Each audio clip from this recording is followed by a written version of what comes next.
Hey there, and welcome to my new weekly video series called 3 Things Thursday. Now each week I will share 3 things that hopefully enlighten, encourage, and inspire you. And in classic Sesame Street form, each week will be brought to you by a letter of the alphabet. Because why not? So today's episode, our very first episode of 3 Things Thursday, is brought to you by the letter P. Let's get started. Number 1, purpose. What is your purpose? Or do you know? Now, for some of you, you may not know yet, and that's okay. For others, you're probably maybe finding that out right now. And then for some of you, you've always known, or you've known for a long time. Either way, I encourage you to find your purpose. What did God create you to do? Mark Twain says, and I love this, the 2 most important days of your life are the day you were born and the day you find out why. Now, I would also put in there the day that Jesus saved me, the day I met and married my wife, the day my daughter was born, for sure. But we get what he's trying to say here. It's important, it's that important to know why you were made and what your purpose is. There's something innately reassuring and inspiring when you know what you're made for and you're able to take advantage of opportunities to do that. For some, you're lucky enough that your job is also your purpose, and that's awesome if you get paid to do it. Either way, know your purpose, develop your ability to pursue it, and the skills needed to be excellent in it. And then lastly, make sure that you're doing it for the right reason. As Paul reminds us in 1 Corinthians 10:31, whatever you do, whether you eat or drink, do it all for the glory of God. So know your purpose, fulfill your purpose, and make sure you're using it for His glory. Number 2, potential. Look, some days, maybe even every day, you go to work because you have to, right? It's just a job. It's so you can make money, pay bills, and maybe buy some stuff. And while that's not necessarily a bad thing, that can often prevent us from reaching our potential. Reaching your potential, it requires stretching yourself and pushing yourself sometimes. It requires failing. Yeah, you heard me correct. Look, no one reaches their potential without failing.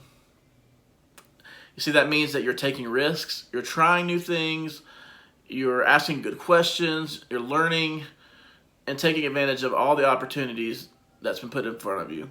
Great leaders want to win and succeed, but they will tell you that most of the time they learn the most from failing.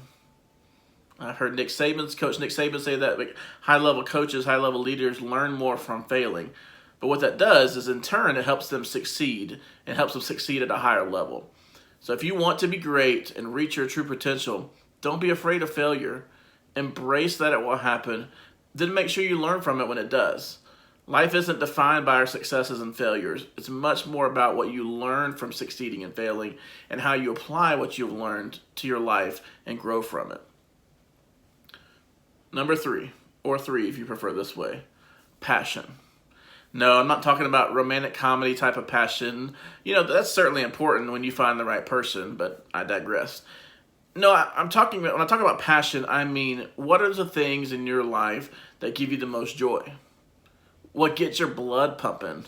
What gets you out of bed in the morning? What's your happy place, and what do you do while you're there? And even beyond that, what are the things that you just have to do? Like, it's just in you, you've got to do it. Maybe it's music or sports. Maybe it's art, drawing, painting, creating something. Maybe it's running. Maybe it's building something with your hands or tinkering with cars, reading, writing. Maybe it's camping or fishing, or whatever it might be. One of the true American heroes, Harriet Tubman, says this: always remember you have within you the strength, the patience, and the passion to reach for the stars and change the world. Wow, that's so true. It's within you because you were created that way. Right now, especially with everything that's going on in the world with this COVID-19 pandemic, find your passion, know what it is, and make sure you're pursuing it, whether it's part of your job or something extra to do as a hobby. We've seen the world rally around this and using their passions to inspire and to encourage and lift up. Let's not just do that when times are bad, but let's always be looking to do that. Few things in life will bring you true joy, help you take care of yourself, reduce stress, and inspire others than a person doing something they love. And if you don't have time for it, make time. Prioritize it. It's that important. Well, that's it. Pretty simple, right? That's it for this week's episode of Three Things Thursday, brought to you by the letter P. Purpose, potential, and passion. And to use another P word to send you on your way today, peace. We'll see you next week.